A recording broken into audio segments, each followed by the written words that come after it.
இங்கே இருக்கிற எல்லோருக்கும் வணக்கம். இந்த உங்களை எல்லாம் நான் வரும்பொழுது என்னை ரொம்ப கலாட்டா பண்ணுவீங்கன்னு பயந்துக்கிட்டே வந்தேன். ஏன்னா வரும்போது ஏன்னா எனக்கு எப்பொழுதுமே கொஞ்சம் நானும் மாணவனாக இருந்ததுனால நமக்கு என்னென்ன விஷயங்கள் தெரியுங்கிறது எனக்கும் தெரியும். இந்த வளாகத்துக்கு அண்ணாமலை யூனிவர்சிட்டிக்கு நான் ஒரு 45 வருஷத்துக்கு முன்னாடி வந்திருக்கிறேன் முதல் தடவையாக. அப்போ உங்களை மாதிரி இருக்கும்பொழுது வந்தேன். ஒரு விண்ணப்ப படிவம் வாங்கிறதுக்காக வந்தேன். அதாவது அப்ளிகேஷன் ஃபாரம், அந்த விவசாய படிப்புக்காக வாங்கிட்டு போனேன்.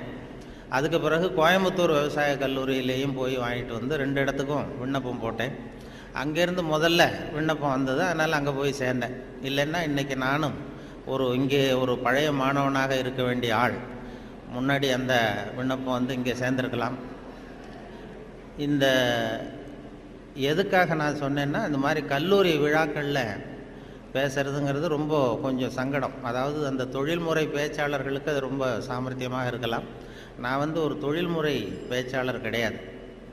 ஏதோ வானொலி தொலைக்காட்சி பேசுகிறதுனால மறுபடியும் இங்கே கூப்பிட்டு பேச சொன்னாங்க. இது மாதிரி ஏன் பேச தயக்கம்னா, இந்த வயசில் ஒருத்தர் பேசுகிறத ரொம்ப நேரம் கேட்டுக்கிட்டு இருக்கிறது ரொம்ப கஷ்டம். அது உங்களுக்கு நல்லா தெரியும். ஏன் பேச தயக்கம்னா, இந்த வயசில் ஒருத்தர் பேசுகிறத ரொம்ப நேரம் கேட்டுக்கிட்டு இருக்கிறது ரொம்ப கஷ்டம். அது உங்களுக்கு எனக்கும் நல்லா தெரியும். அதில் என்ன, சின்ன குழந்தைகள்லேருந்து பெரியவங்க வரைக்கும் நான் பார்த்துருக்குறேன். இந்த மாதிரி அந்த எல்கேஜி யூகேஜி படிக்கிற குழந்தைகள் இருக்கு இல்லையா, அதில் கூப்பிட்டு என்னை பேச சொல்லுவாங்க சென்னையில். அவங்களுக்கு மாதிரி இந்த குழந்தைகளை உட்கார வச்சு காக்கா கதை நரி கதை ஏதாவது சொல்கிறது உண்டு.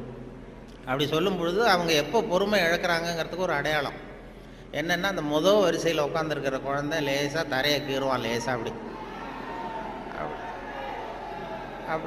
அப்படி இல்லைன்னா பக்கத்தில் இருக்கிறவனை ஒரு பென்சிலால் குத்துவான்.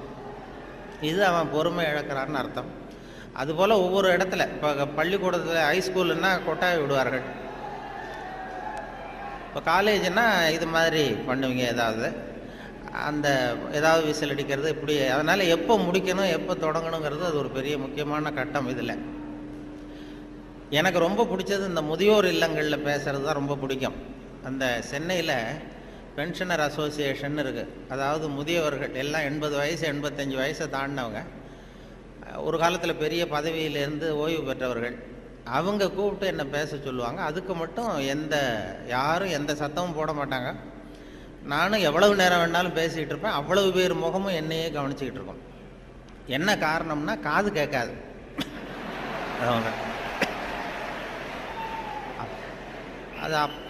அதனால் அப்படி இருந்தால் அமைதியாக இருக்கலாம். இல்லைன்னா இப்படி. அதனால் இது ஒரு சத்தம்ங்கிறது நம்ம நல்ல ஆக்டிவாக இருக்கிறோங்கிறதுக்கு ஒரு அடையாளம்.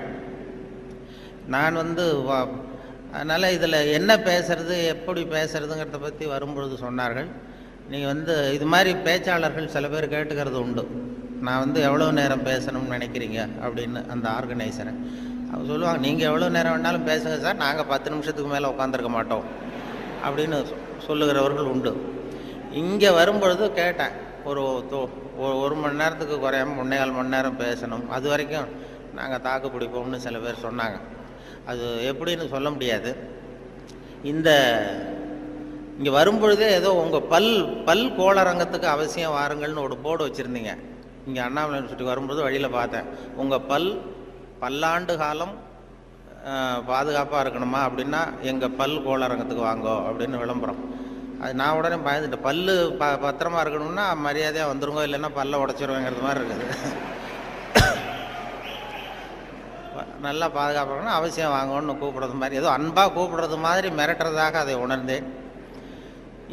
உங்களையெல்லாம் பார்க்கும்பொழுது எனக்கு என்னுடைய அந்த பழைய காலம்தான். கோயம்புத்தூர் விவசாய கல்லூரியில் போய் சேர்ந்தது.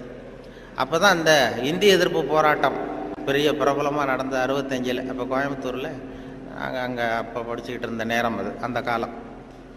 அப்போல்லாம் இந்த ரேகிங் அதுவும் ஒரு பெரிய விஷயமா இருந்தது அப்போல்லாம்.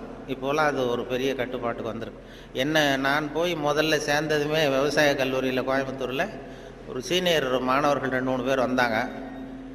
இங்கே கூப்பிட்டு போய் தனியாக அவங்க ரூமுக்கு அழைச்சிட்டு போய் நாங்கள் வந்து ஒன்றும் கலாட்டா பண்ண மாட்டோம், ஒன்றும் கேலி பண்ண மாட்டோம்.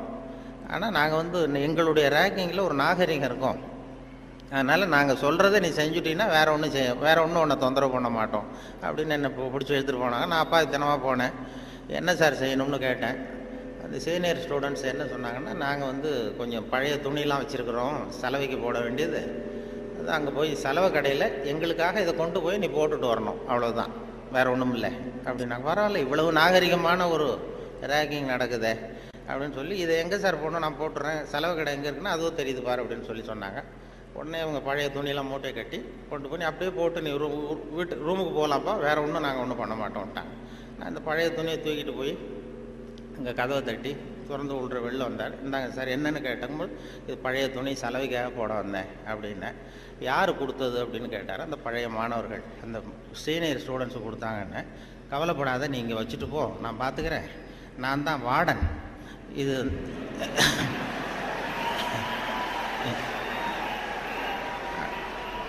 அவங்க வந்து ஏதோ ஒன்று இப்படி சொல்லியிருக்கிறாங்க, நான் உன் பேரில் கோவப்படலைப்பா, நீ வச்சுட்டு போ, நான் பார்த்துக்கிறேன்னார். அந்த வார்டன் பின்னாடி வந்து எங்கள் பல்கலைக்கழகத்து வைஸ் சான்சலராகவே ஆனார். அப்புறம் வந்து ஓய்வு பெற்றார்.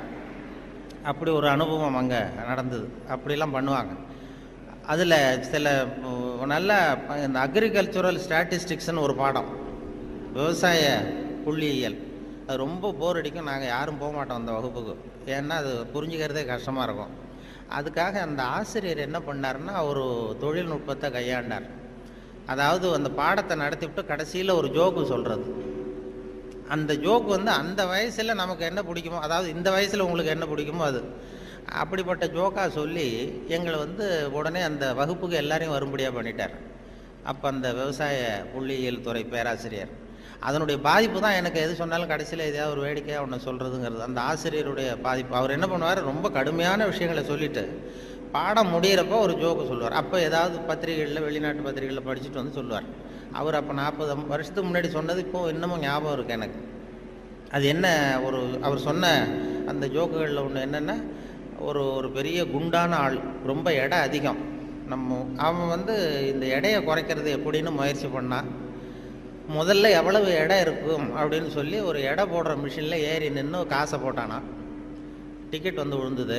அதில் எழுதியிருக்கும், என்ன எழுதியிருக்கு அப்படின்னு பார்த்தா, ஒரு சமயத்தில் ஒருவர் மட்டுமே ஏறி நிற்கவும் அப்படின்னு இருந்துதான்.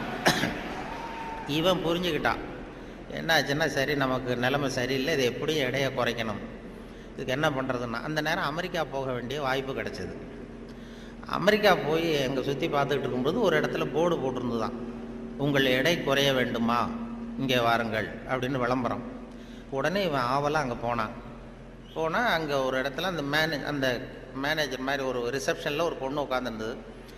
என்ன ஏன்னா, நான் இந்தியாவிலேருந்து வந்திருக்கேன், எனக்கு எடை குறையணும் அப்படின்னா, உனக்கு ஆர்டினரி ட்ரீட்மெண்ட் வேணுமா, ஸ்பெஷல் ட்ரீட்மெண்ட் வேணுமா, ஆர்டினரி டீலக்ஸ்னு 2 ட்ரீட்மெண்ட்டு கொடுக்குறோம் எடையை குறைக்கிறதுக்கு, உனக்கு எது வேணும்னு கேட்டிருக்க அந்த அம்மா.